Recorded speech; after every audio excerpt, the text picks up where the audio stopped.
My name is Tiffany Reedy. I'm Managing Counsel of the Children's Protective Services Division of the Harris County Attorney's Office, and I'm also Managing Counsel of the Disability Elder Law Division of the Harris County Attorney's Office.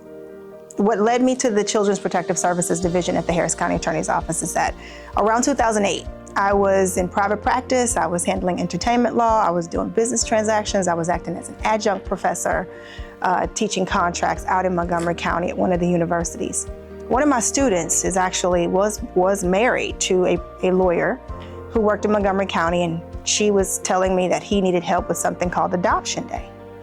And I said, well, what is Adoption Day? She says, well, come out, you'll see what it is, but he really needs a lot of help. There's a lot of kids. I could not fathom what I was gonna see. There was about 100 families where children were being adopted. And so I wanted to know more about the process. So I started asking questions. I said, well, who are these children and where do they come from and how do they get adopted? And he explained it to me. And they were children who had been abused or neglected by their parents or by persons that their parents left them with, ranging from sex abuse to just regular physical abuse to parents being on drugs and leaving them to fend for themselves. And they were infants all the way up to teenagers. And I said, I think I would be interested in doing it. So that lawyer actually told me, call my friend, right? And I left his friend a weird email. And the email was like, hey, this is Tiffany Reedy. So-and-so told me to give you a call. And I had no clue I was calling the regional director of CPS at the time in this region. And from there, I got an interview with the state of Texas, directly with the Texas Department of Family and Protective Services as a regional attorney. And in 2008, they hired me, and I have not looked back. When people hear Child Protective Services, they do have assumptions, right? They assume that the lawyers in this office do whatever our client tells us to do. They assume that the Texas Department of Family and Protective Services marches in here and says, you will file this today. And we say, okay, great. That is not how this works, right? We take our roles very seriously. We have been allowed to work in tandem with our client, to assist in educating our client, and we follow the law and we follow the Constitution first, right? We don't trample on parents' rights. We don't trample on children's rights. We don't trample on the needs and the necessities of children. And a better way to describe the core function of what we do in this office for the children of Harris County is that we are the gatekeeper's gatekeeper. Right? What that means is if the judiciary is the gatekeeper, we're the gatekeeper before you get to them, right? We're only filing cases that we absolutely have to file, right? And a lot of people don't know that most of our cases are not emergency removals. A lot of our cases, when I say emergency removals, that means custody, right? People think you're taking custody of everybody's children. We work very hard not to take custody of people's children, right? Many of our cases result in what's called court-ordered services, where we're asking for the court to require parents to participate in services because there is some behavior that has been exhibited or determined by our client to be dangerous or be a continuing danger to a child. So as part of what we do for the children in this county, our core purpose is to preserve families while protecting children and ensuring that they have safe and stable environments with which to return to.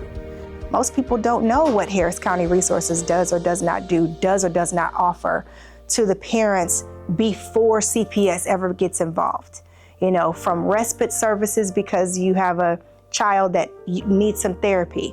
They have integrated health services, dental work, all types of things that families are in need of but don't know how to get access to. And we're often out in the community speaking to people and telling them, this is what you can do to avoid having to ever see us in court. But when that doesn't happen, we're not afraid to do our jobs, and we do our jobs well.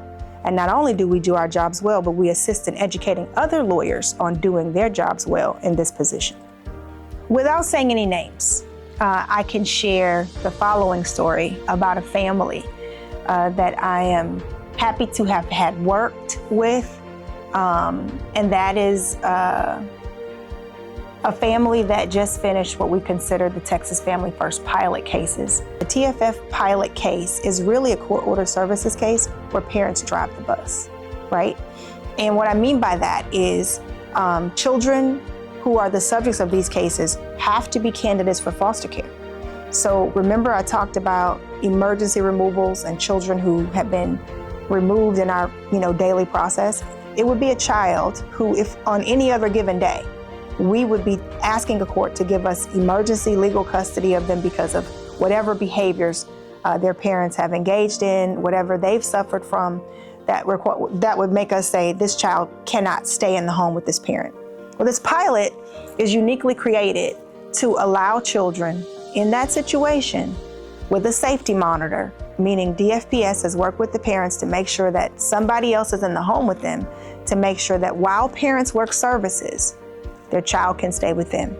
The parents are getting the benefit of some intensive services that are offered by the Harris Center for Mental Health and IDD, along with the Texas Department of Family and Protective Services Family-Based Safety Services team. Like, this is the team that normally carries these court order services cases. The difference in the approach, though, is that when they approach the parents, instead of telling the parents what they're going to do, they ask the parents what they need to do.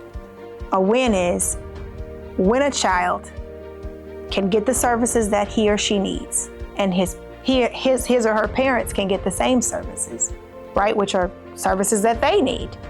And they can go home, and the home environment is safe and it's stable. Doesn't have to be perfect, right? I didn't grow up in a perfect home. My house right now is definitely not perfect, right? But when we can assist in providing that, that's a win. Early intervention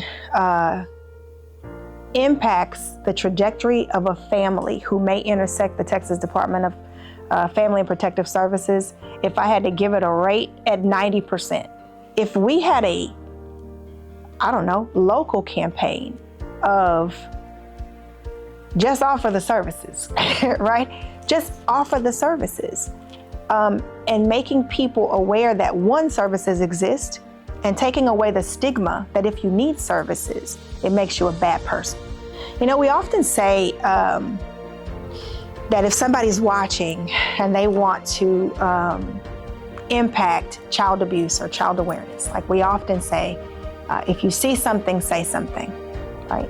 I want to take it a bit further.